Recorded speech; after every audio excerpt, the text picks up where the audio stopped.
the saddest night of my life for sure was the night before I went to jail. I had to tell the kids. It wasn't like the movie, they took me away, I reported for jail, right? And my wife and my ex-wife, we sat down with the kids on it was a Thursday night, and we called the kids into the living room. They're like, what's up?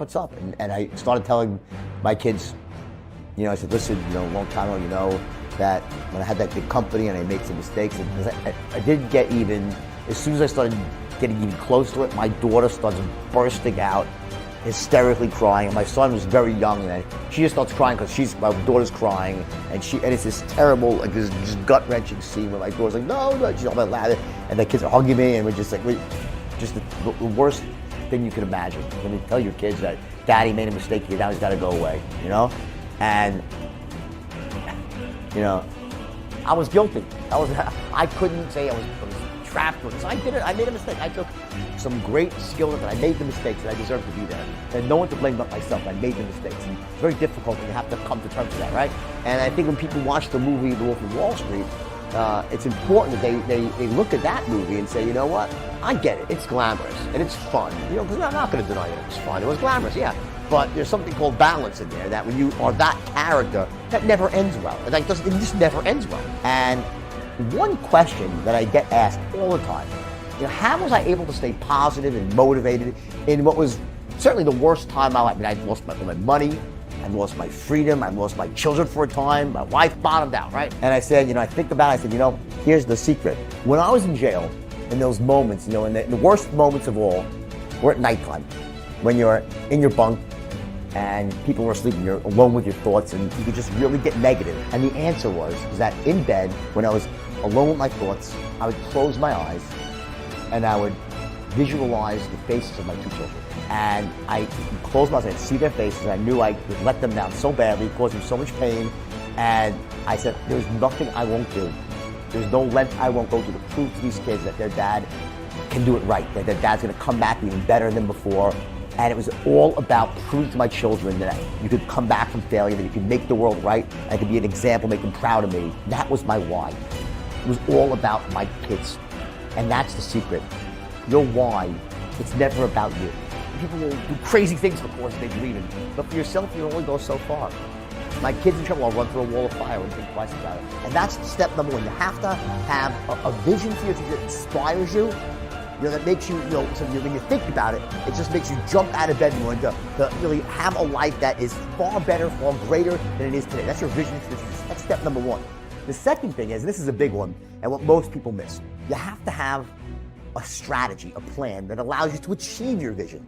I was on the beach one day in the summer in New York. There's a huge beach, Jones Beach, and it was a hot summer sunny day, and everyone's bitching and moaning because they have to walk about a half a mile to the concession stand. And with my friends, I'm like, I wonder what would happen if I went down here with like some Italian ices and chipwicks and fudgicles, right?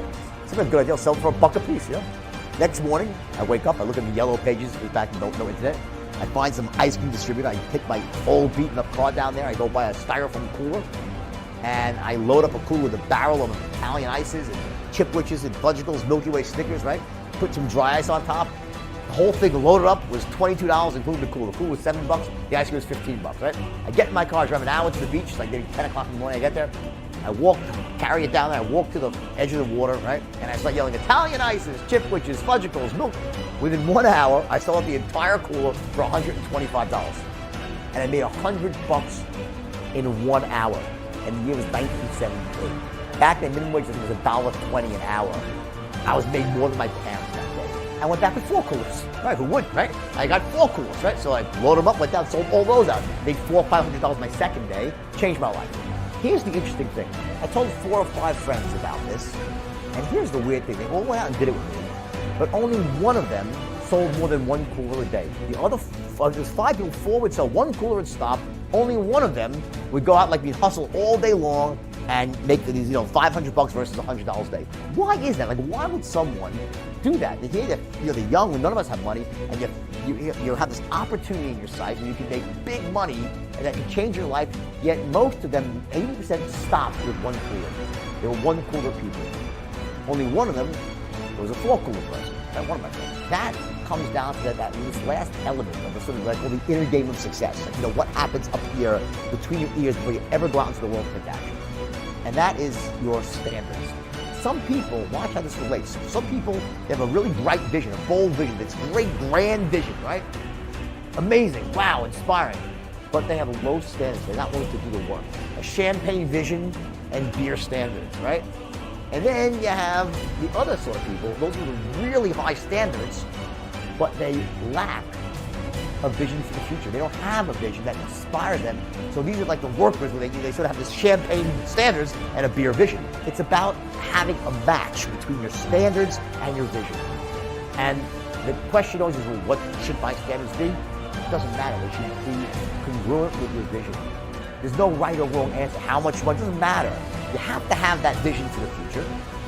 Number two, you have to have the strategies to make the vision a reality. But number three, you have to be able to share that vision with other people, to communicate the vision to people in a way that moves them to take action, to come help you achieve it, that gets them going, gets them pumped. There's a clip of Warren Buffett. It's actually Warren Buffett and Bill Gates. And one young lady asks Buffett a question.